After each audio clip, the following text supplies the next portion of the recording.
हमने उनको बताया कि कितने बरसों से भारत में पाकिस्तान की तरफ से जो उनके एडेड प्रमोटेड ट्रेन टेररिस्ट आकर भारत में आतंक मचा रहे हैं, तो वो मुंबई का ब्लास्ट हो, ट्रेन ब्लास्ट हो, जम्मू कश्मीर के असम्बली के सामने जो सुसाइड बॉम्बर का ब्लास्ट हो, फिर पुलवामा हुआ, उससे पहले पठानकोट, फिर पिछले साल रेसी में एक बस के ऊपर गोलियां चलाई गईं। तो हमने बताया कि ये पूरा इसके जिसमें ट्रेडमार्क्स पाकिस्तान का इन्वॉल्वमेंट इससे भी साबित होता है कि जो पहलगाम के टेररिस्ट अटैक के बाद टीआरएफ ऑर्गेनाइजेशन ने 2 मरतबा इंटरनेट के ऊपर उसको कबूल किया। सिक्योरिटी काउंसिल का जो सैंक्शन कमेटी के सामने दिसंबर 2023 में कह दिया था कि टीआरएफ पे आप सैंक्शन लगाइए, ये यहाँ पर भारत में गड़बड़ कर सकता है। आज जो सुबह में हम बहरीन के डिप्टी पीएम हैं शेख खालिद बिन अब्दुल्ला अल खलीफा, फिर उसके बाद जो शूरा काउंसिल के चेयरमैन हैं हिज एक्सेलेंसी अली बिन सालेह अल सालेह, और फिर जो फर्स्ट डिप्टी स्पीकर हैं हिज एक्सेलेंसी अब्दुल नबी सलमान अहमद साहब के साथ और काउंसिलर रिप्रेजेंटेटिव के साथ हमारी मीटिंग हुई। बहुत अच्छी मीटिंग हुई। उसमें तमाम ग्रुप ने जो जय पांडा उसकी क़यादत कर रहे हैं, हमने भारत का पक्ष रखा। हमने उनको बताया कि कितने बरसों से भारत में पाकिस्तान की तरफ से जो उनके एडेड प्रमोटेड ट्रेन टेररिस्ट आकर भारत में आतंक मचा रहे हैं और कितने लोगों की जानें गई। हमने पूरे डेटा उनको दिया कि चाहे वो मुंबई का ब्लास्ट हो, ट्रेन ब्लास्ट हो, जम्मू कश्मीर के असम्बली के सामने जो सुसाइड बॉम्बर का ब्लास्ट हो, फिर पुलवामा हुआ, उससे पहले पठानकोट, फिर पिछले साल रेसी में एक बस के ऊपर गोलियां चलाई गईं।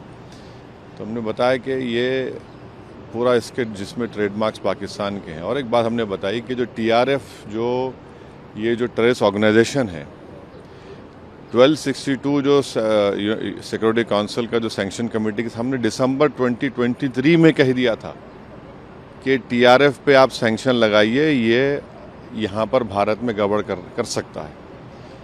तो टीआरएफ के बारे में अभी से हमने बोले, दिसंबर 2023 से सरकार ने यूएन सिक्योरिटी काउंसिल को 1262 को सैंक्शन को बता दिया।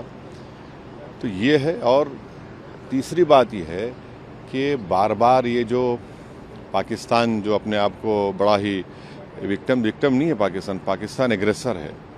और हमने 15 अप्रैल को जो आसिम मुनीर की स्पीच हुई, जिन्होंने कश्मीर के बारे में जो बात कही, उसके बारे में हमने बताया। और फिर देखिए, पाकिस्तान का इन्वॉल्वमेंट इससे भी साबित होता है कि जो पहलगाम के टेररिस्ट अटैक के बाद टीआरएफ ऑर्गेनाइजेशन ने 2 मरतबा इंटरनेट के ऊपर उसको कबूल किया।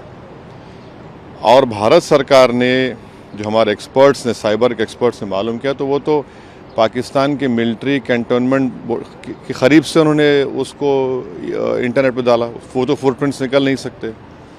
और तीसरे, हमारी देश की जो प्रीमियर इन्वेस्टिगेटर एजेंसी एनआईए ने केस रजिस्टर किया है, तो इसमें पूरा इसका इन्वॉल्वमेंट है। और फिर भारत तरफ से जो एक्शन लिया गया, तो पहले उन 9 मुकामात को हमने निशाना बनाया जो यूनाइटेड नेशन के डेजिग्नेटेड टेररिस्ट ऑर्गेनाइजेशंस का ऑफिस है, और पाकिस्तान ने बेहूदगी की। तो फिर 9 और 10 को वो एयर बेसिस पर उनको सबक सिखाया गया। तो ऑल इन ऑल हम बता रहे हैं कि भारत तो चाहता ही नहीं है, मगर कंटिन्यूसली एक पड़ोसी मुल्क भारत में इंस्टेबिलिटी पैदा करना चाह रहा है, भारत में हिंदू मुस्लिम नफ़रतों को बढ़ाना चाह रहा है, और उन्हीं के पास से ये टेररिस्ट आते हैं, ये सब तमाशे करते हैं।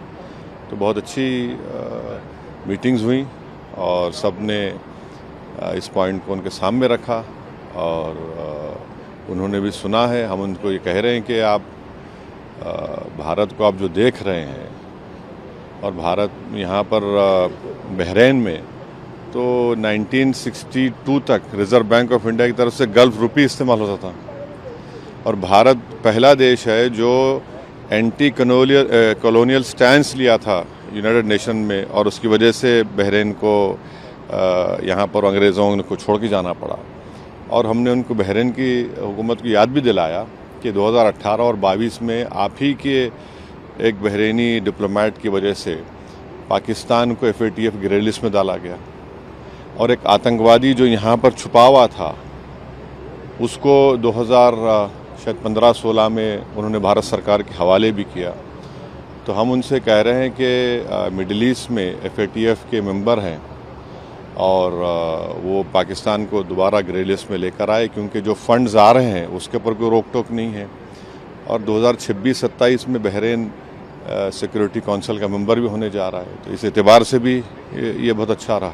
जिस तरह से टॉप लीडर से मुलाकात हुई, 2 दिन की बहरीन की विजिट ख़त्म होने वाली है, गवर्नमेंट की तरफ से, बहरीन गवर्नमेंट की तरफ से किस तरह का आश्वासन मिला? देखिए, हमने जो बातचीत की उन्होंने बड़ा अच्छा सुना, उन्होंने अपनी बातें भी रखी जो उनकी सरकार का ज़ाहिर है अपना पक्ष रखे, हम अपनी सरकार की बात रखे। हमको उनको बताए कि देखिए इंस्टेबल करने की जो कोशिशें की जा रही हैं भारत को, ठीक नहीं है और ना साउथ एशिया के लिए ठीक है, ना रीजन के लिए ठीक है, ना किसी के लिए भी ठीक है।